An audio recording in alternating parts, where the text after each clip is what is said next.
Halo teman-teman, selamat datang di Simkadabra. Saya Mario, hari ini kita akan belajar tentang amyotrophic lateral sclerosis atau disingkat ALS. Tetap semangat, keep studying, and let the magic work.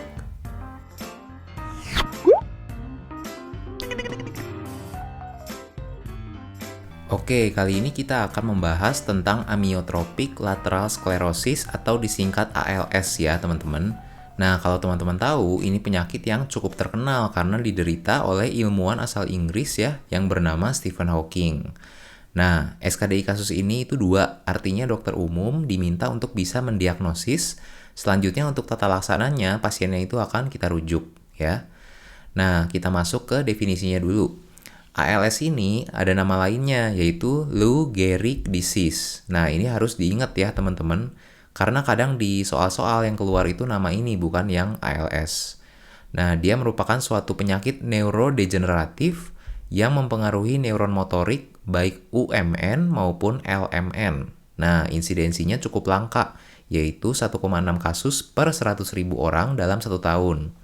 Pria lebih sering ya, 1,5 kali kurang lebih dibandingkan wanita, dan insidensinya meningkat seiring pertambahan usia, khususnya lebih dari 40 tahun. Nah, ini karena penyakitnya tadi termasuk golongan neurodegeneratif ya, jadi pada orang yang lebih tua biasanya lebih sering. Oke, jadi kita tahu bahwa dia akan melibatkan neuron motorik baik yang UMN maupun yang LMN ya.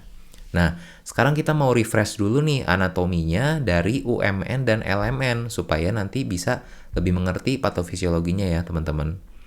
Pokoknya setiap ada kelainan fungsi motorik, cara paling ampuh buat kita membedakan masing-masing penyakitnya itu dengan melihat dulu apakah dia karakternya UMN kah, LMN atau malah keduanya kayak di kasus ini. Nah, jaras motorik khususnya traktus piramidalis ya, itu dimulai dari korteks motorik, yaitu di gyrus presentralis ya, kita anggap aja di sini. Nah, dari sini jaras piramidal itu akan terbagi jadi dua ya. Ada traktus kortikobulbar dan traktus kortikospinal. Kita akan bahas yang kortikobulbar dulu ya. Traktus kortikobulbar ini berjalan hingga nukleus saraf kranial di batang otak. Nah, oleh karena itu di sini ada skema potongan melintang dari pons ya, beserta nukleus-nukleusnya yang ada di dalamnya. Tujuan traktus kortikobulbar ini adalah untuk mengatur motorik di daerah kepala melalui saraf-saraf kranial ya. Di sini kita ambil contoh nervus facialis atau nervus 7 yang mempersyarafi otot wajah ya. Di korteks motorik terdapat badan sel ya yang bulat ini. Kemudian dari sana turunlah akson motorik yang berjalan memasuki batang otak di daerah anteriornya. Nah, di sini garis yang putus-putus itu maksudnya sisi sebelah kiri ya, sedangkan yang garis yang tidak putus itu yang kanan.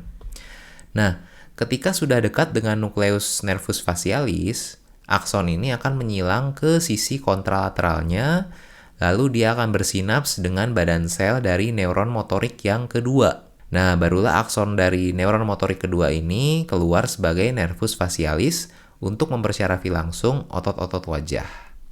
Nah, teman-teman perhatiin, dari korteks sampai ke otot target, susunannya itu berarti cuma menggunakan 2 neuron ya. Neuron pertama itu kita sebut upper motor neuron yang warna merah ini, sedangkan neuron yang kedua itu kita sebut lower motor neuron yang berwarna orange ini ya. Itu traktus kortikobulbar ya. Selanjutnya ada traktus kortikospinal.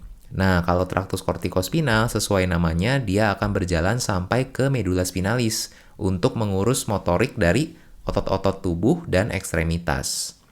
Badan sel upper motor neuronnya ada di korteks, lalu aksonnya akan turun ke bawah hingga ke level medula oblongata.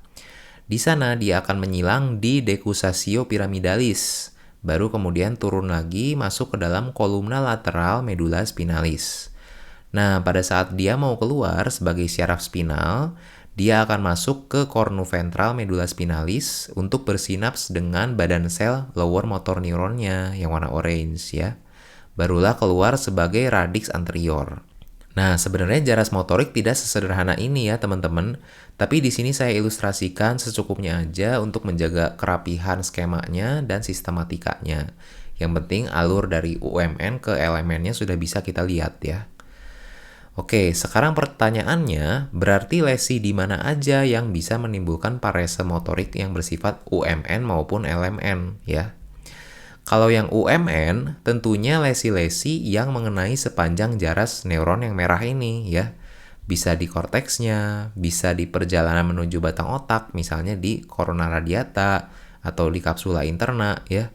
Bisa di batang otaknya, bisa di decussatio pyramidalis, atau bisa juga di kolumna lateral medula spinalisnya.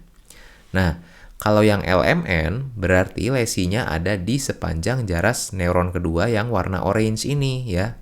Bisa di nukleus batang otaknya, bisa di syaraf kranialnya yang sudah keluar dari batang otak, bisa di cornuventral medula spinalis, bisa juga di nervus spinalis atau radix anterior yang sudah keluar dari medula spinalis ya. Jadi kesimpulannya kita harus tahu dulu nih jarasnya gimana, baru kita bisa menganalisis apakah suatu lesi itu akan bersifat UMN atau LMN. Betul ya? Nah, sekarang kita bandingkan manifestasi UMN versus LMN nih. UMN akan menyebabkan parese yang spastik dengan tonus otot yang meningkat. Sedangkan LMN paresenya itu akan flasid dan tonusnya menurun. Tendon refleks atau refleks fisiologis ya akan meningkat pada lesi UMN dan menurun pada lesi LMN. Refleks patologi seperti Babinski ya akan positif pada lesi UMN dan negatif pada lesi LMN. Pada lesi LMN juga sering kita temukan fasikulasi ya. Fasikulasi itu seperti kedutan otot yang involunter. Nah, yang terakhir adalah atrofinya. Pada lesi UMN terjadi disuse atrofi, di mana si atrofinya ini tidak langsung terjadi, melainkan onsetnya itu lebih lambat dan terjadi baru karena ototnya itu lama tidak digunakan. Sedangkan kalau LMN itu terjadi wasting atrophy, di mana atrofinya itu onsetnya lebih cepat langsung ya, dan derajatnya sangat berat sampai-sampai kelihatan kayak cuman tulang dibungkus kulit gitu. Nah, kita masuk ke penyakit ALS-nya itu sendiri ya sekarang. Etiologinya itu belum sepenuhnya jelas ya, tapi setelah ditelusuri diduga adanya faktor genetik dan lingkungan yang bisa mencetuskan atau memperberat progresivitas dari ALS itu. Nah, kerusakan yang terjadi adalah degenerasi dan gliosis dari neuron motorik. Nah, gliosis itu artinya berubah menjadi glia ya. Seperti yang kita ketahui, glia atau neuroglia itu adalah sel di sistem syaraf yang bersifat sebagai penunjang saja. Dia tidak memiliki fungsi konduksi impuls syaraf ya. Jadi, kalau ada neuron yang berubah menjadi glia, itu berarti dia akan kehilangan fungsinya ya. Nah, pada ALS, kerusakan neuron ini terjadi pada korteks motorik, nukleus nervus kranial, kolumna lateral medula spinalis, dan kornu anterior medula spinalis. Jadi jelas bisa kita lihat di sini kenapa gejalanya bisa campuran UMN dan LMN ya. Nah, onset gejala yang tipikal itu dimulai dari adanya monoparese ekstremitas dari kelompok otot yang distal-distal. Misalnya foot drop ya, kesulitan gerakan halus jari-jari, kekakuan jari, atrofi pada otot intrinsik jari dan juga tangan ya. Selanjutnya kelemahan ini akan semakin meluas ke kelompok otot yang lebih proksimal dan ke ekstremitas yang kontralateralnya juga. Mulai terlihat atrofi otot ekstremitas, fasikulasi, spastisitas, dan hiperrefleks yang generalisata. Ini fasikulasi itu tanda LMN tadi ya. Spastisitas dan hiperrefleks itu tanda UMN, jadi sudah mulai bercampur tandanya ya. Selanjutnya, defisit motorik akan meluas ke jaras bulbar atau traktus kortikobulbar yang tadi. Dan dia juga bisa menyebar ke batang tubuh. Jadi mulai ada kelemahan otot leher, lidah, faring, dan laring. Serta pasiennya mulai disartria, disfagia, disfonia, ya, bahkan bisa terjadi kelemahan otot nafas. Progresi ini biasanya mulai fatal, di mana mortalitasnya dalam 3 tahun mencapai 50% dan mortalitas dalam 6 tahun mencapai lebih dari 90%. Untuk diagnosis klinis, World Federation of Neurology atau WFN merumuskan beberapa kriteria nih yang bisa membantu ya. Tapi ini sulit menghafalinnya ya teman-teman, dan besar kemungkinan nggak akan keluar juga di soal gitu. Nah, prinsipnya kalau nanti di soal itu kan manifestasi klinis ALS itu kan akan dibuat jelas ya.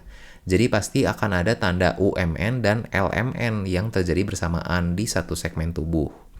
Kalau gitu berarti yang clinically suspected ini bisa kita skip ya, karena di sini hanya terjadi gejala LMN aja ya, nggak ada gejala UMN-nya. Dan itu kan berarti kalau cuma elemen doang akan sangat banyak diagnosis banding yang bisa muncul ya, jadi nggak khas. Demikian juga dua kriteria dari clinically possible ini yang cuma ada tanda UMN murni atau tanda elemen dan UMN yang terpisah, tidak di satu segmen. Itu bisa kita skip juga. Nah, selanjutnya yang clinically probable lab supported, ini juga nggak akan keluar. Karena kita diminta untuk interpretasi hasil pemeriksaan EMG di sini ya. Sementara itu bukan kompetensi kita sebagai dokter umum. Jadi bisa kita skip juga. Nah, sisanya ini jauh lebih simpel untuk bisa kita hafal ya. Dan inilah yang kemungkinan besar akan keluar di soal, itu pun kalau keluar ya. Tanda UMN dan elemennya di satu segmen tubuh artinya clinically possible. Kalau tanda UMN dan elemennya di dua segmen atau lebih artinya yang probable.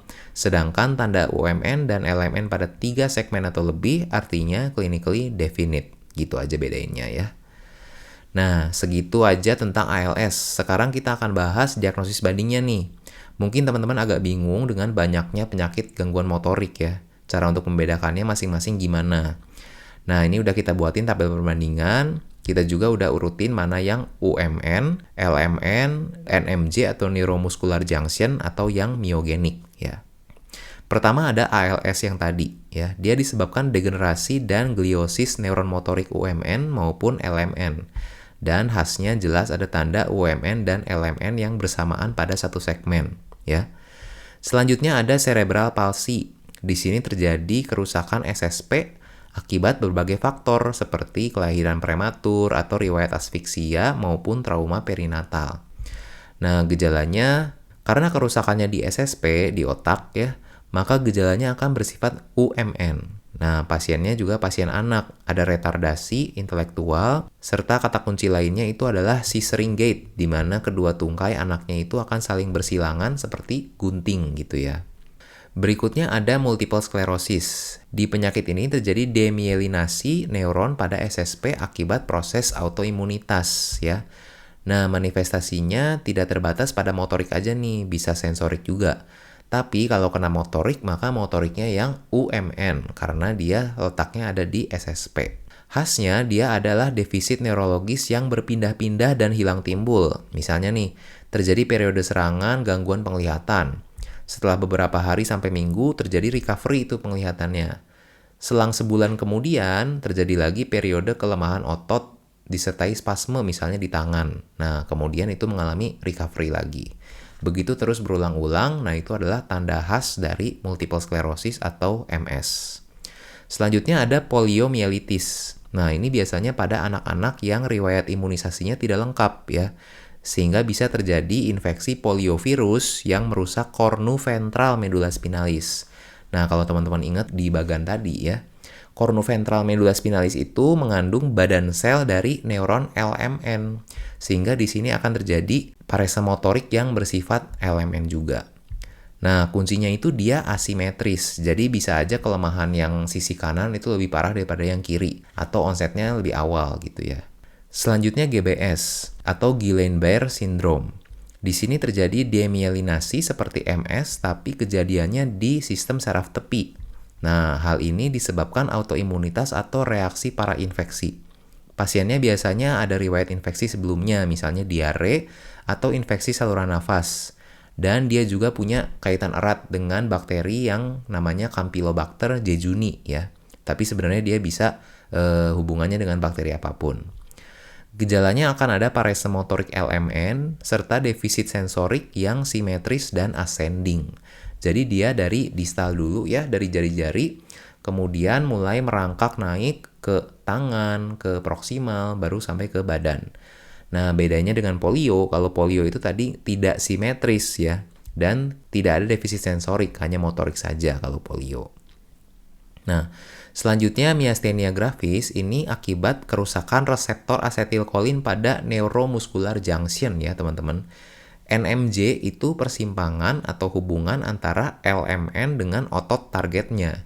Jadi di miastenia gravis ini kita nggak bisa bilang bahwa ini kelainan LMN karena dia itu sebenarnya kelainan di neuromuscular junction ya. Di sini khasnya adalah defisit motorik saat fatigue. Jadi setelah pasiennya kerja seharian tuh kan capek ya. Nah, mulai tuh muncul defisit. Tapi setelah pasiennya istirahat, defisit motoriknya itu akan menghilang atau membaik. Nah, ini tanda yang khas banget untuk miastenia. Bedside testnya kita bisa Wartenberg, Tensilon, atau ICE test. Dan pada miastenia gravis ini akan memberikan hasil yang positif. Terakhir ada DMD, kepanjangan dari Duchenne Muscular Dystrophy. Nah, ini penyakit yang myogenik, artinya kelainannya itu ada di susunan ototnya, bukan kelainan pada syarafnya ya. Nah, hal ini disebabkan adanya mutasi gen dystrophin yang diturunkan secara X-linked resesif. Pasiennya hampir selalu anak laki-laki, bisa disertai retardasi mental dengan parese motorik yang progresif biasanya dari tungkai ya. Lalu tanda khasnya ada Gower sign. Artinya anaknya itu akan kesulitan pindah dari posisi duduk atau berbaring ke posisi berdiri. Sehingga anaknya itu akan berusaha menumpukan kedua tangannya pada lututnya. Lalu mendorong lututnya ke belakang supaya bisa membantu dia untuk berdiri. Nah, manuver ini yang kita sebut dengan Gower sign. Oke, mungkin segitu teman-teman diagnosis banding dan pembahasan tentang ALS. Semoga bisa membantu belajarnya. Apabila ada yang masih bingung dan ingin ditanyakan, silakan tinggalkan di kolom komen, akan kami baca dan respon sesegera mungkin. Terima kasih banyak untuk waktunya. Keep studying and let the magic work. Sampai jumpa di video selanjutnya. Dadah!